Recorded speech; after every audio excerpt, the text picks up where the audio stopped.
you suddenly decided one day to buy a derelict farm. And 20-something years later, you've rebuilt it and it's where you live now. What on earth made you decide to want to do that? Well, there was a reason for that as well. There's usually a reason. And I had a great old mate at work, Mike Corris, who used to drive the digger for Skillicons. And he said to me one day, "Do you want the old fire station down in Lord Street?" He said, "I've got the chance to take it down. And if you'll help me, you can have the steel work." And I said, "Yes, we'll do that, Michael." I think it was for Billy Corkish, the builder.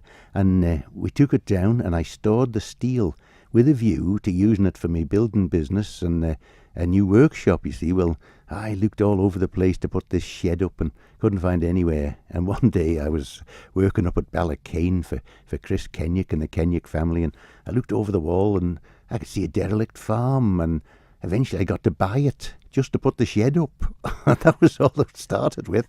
And when I'd bought the farm, I thought, well, why am I bothering with the building trade?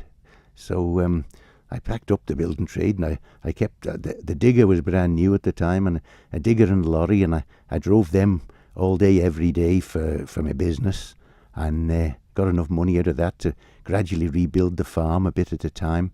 So every night when I came home from work, I'd get the mixer going and get stuck in and start working on the buildings. And one by one, I saved the buildings that were there, and then I did put the fire station building up, and that's my main garage now. And I built some other buildings and a new house, and I really love it, and I'm very proud of it. And consequently, I have become a bit of a farmer. I don't suppose I'm a real farmer in terms of cows and sheep, but I look after Stan Skinner's sheep all winter, about 150 sheep, which I enjoy. And then when they're gone, we put the dung back on the land, often with the help of my old friend Fred Clegg. Fred's a great neighbour. And crop the hay. We've just got some lovely haylage there now, and filled the barn. And I really love what I do, Christy. I wish I'd packed up the building trade years before, really. But then I guess you wouldn't have necessarily had the skills, sort of in place to be able to do what you've done with the farm. And you've got 45 acres there, and you've got horses in livery and all kinds of things. It must be never a dull day on Derry's farm. Never a dull day. And I love to see people, but Tricia looks after all the horses and the liveries. She's brilliant at all that sort of thing, and a wonderful rider and eventer herself. And she knows what she's talking about.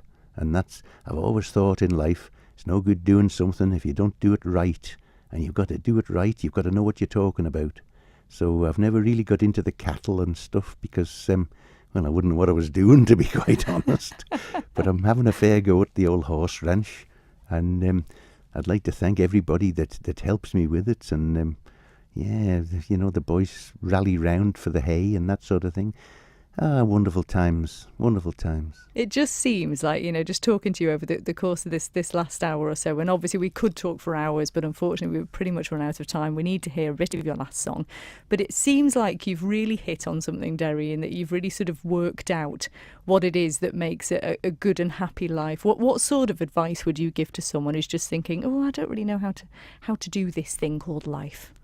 Well, I think that the answer to it is to be decent to people, and don't do anything to anybody else that you wouldn't do to them, and do your best for people. And believe me, it's not about money, because I haven't died a couple of times. I can tell you something. The money really wouldn't make much difference to that.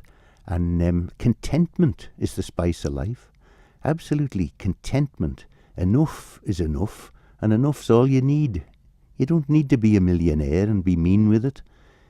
The money's made round to go round, and I think that's what's brought me happiness, that I try to help a bit with charity and that sort of thing. And I love people and love your neighbours, and I think it rubs off, and they'll come and help you if you help them. I think that's the secret to it, Christy. And it is a perfect link into your final song choice. Derry Kissack, what have you chosen to end the show with this afternoon? Well, Tricia loves the Elton John stuff, and I must say I do love this particular song.